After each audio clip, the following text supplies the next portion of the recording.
Hello dear Mount and Blade players, welcome back to my channel. I'm Athalas and this is my first video about Mount and Blade2 Bannerlord. For those who do not know me, I'm creating content about video games, usually the ones involving strategy, and obviously Bannerlord is one of them. Most of the new patches that are coming to Bannerlord creates the balancing issues which could change the superiority of troops over the others. Therefore, in this video, I'm going to compare the same type of units based on their success on the battlefield, and today we are going to compare the shield-bearing infantry units. First, I decided to include infantrymen like Vlandian Oldsworn. However, due to their throwing weapons, the behavior of AI was completely different. Therefore, in this test, I compared the shield-bearing infantrymen that do not carry throwing weapons. The comparison of the others will come in the next weeks. This test was done on vanilla settings and no modifications interacting with troops are implemented, and implementation of mods changing the battle mechanics will definitely interfere with the statistical results of this video. Only the level 5 shield-bearing infantrymen who do not carry throwing weapons are included in this video, which are Imperial Legionary, Vlandian Sergeants, Khuzait Darkhan, and lastly Sturgian Heavy Spearmen. If you're interested in seeing more videos about Bannerlord, including best workshops and best troops, please consider subscribing to my channel. And you might want to check out the other videos in my channel, such as Crusader Kings 3 character suggestion series. Let us start with the first matchup. In this part, we are going to compare Imperial Legionary and Vlandian Sergeant under the same conditions and same charge order.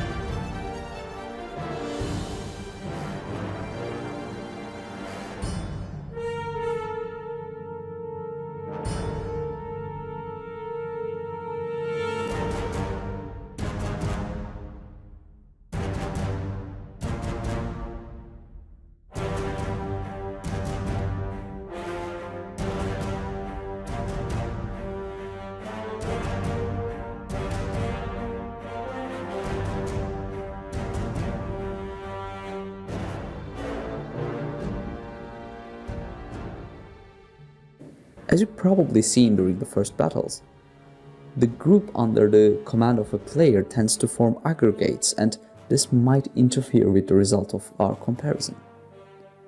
Therefore, after 5 battles, I decided to change the teams and repeat the battles to prevent any kind of bias related with the charge order to occur.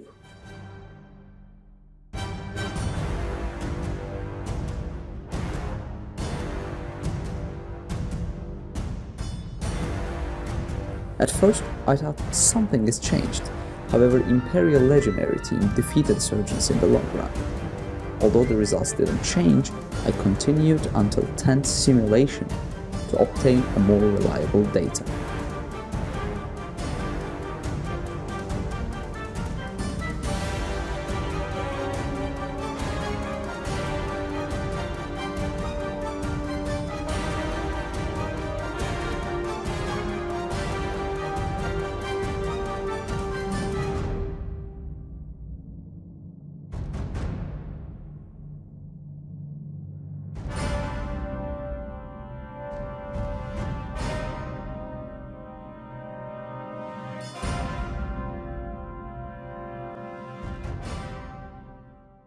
At the end of this battle, it was obvious that Imperial Legionary dominates Vlandian Sergeant in an open field, while both of them were charging each other.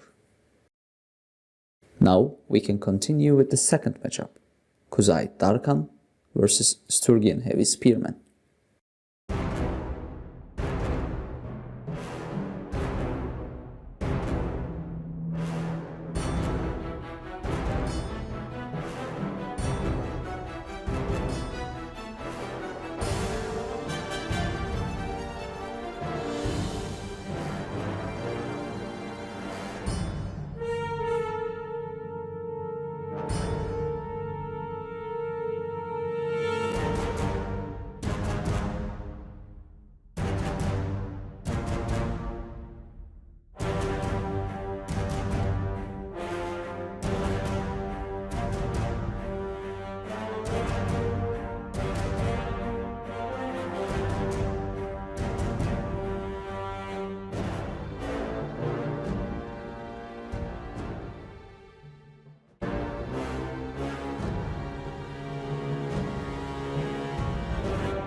Strangely, both parties were not able to beat each other, and we see a draw here. I can say that a battle between Khuzait Darkhan and Sturgian heavy spearmen is mostly controlled by stochastic events, and those troops are very much balanced. I decided to include the winner at the end, therefore it is time to compare Vlandian Sturgians to the other two troops, namely Khuzait Darkhan and Sturgian heavy spearmen.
At the end of this matchup, there was not a very significant winner.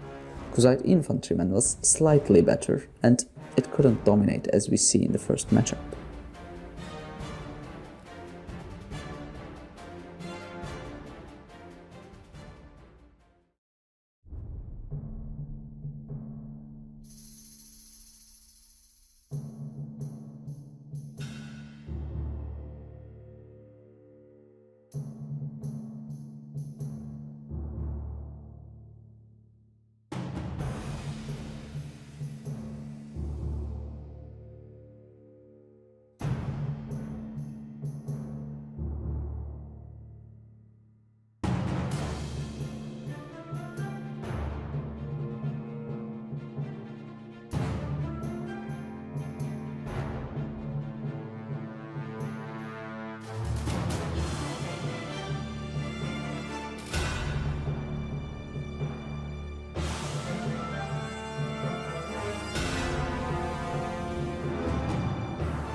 Probably this time we can say that Vlandian Sergeant did better against Sturgian heavy spearmen. If you're fighting against Vlandia, Sturgian infantry might not be the best choice. And here we come to the winner of the first matchup, Imperial Legionary. In the first matchup, Vlandian Sergeant had no chance against Imperial Legionary. However, this time we are going to clash them against Khuzait Darkhan and Sturgian heavy spearmen.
At the end of these battles, I can objectively claim that Imperial Legendary is the best choice if you need a shield-bearing troop without any throwable equipment. Both Khuzait Darkhan and Sturgian Heavy Spearmen fought better against Imperial Legendary compared to Vlandian Surgeons. However, Imperial Legendary was significantly better than all of them. After I simulated all the battles, I prepared a table including which choice is the best while you are fighting against one of the 4 kingdoms in Coloradia. I'm planning to do the same thing for archers, infantry units with throwing weapons and cavalrymen in the future. If you enjoyed or at least learned something new about Bannerlord, please consider subscribing to my channel. Your humble subscriptions are the main motivation behind my work. Lastly, I'd like to read your own experiences in Mount and Blade 2 Bannerlord, therefore do not hesitate to share them in the comments down below. For now, goodbye.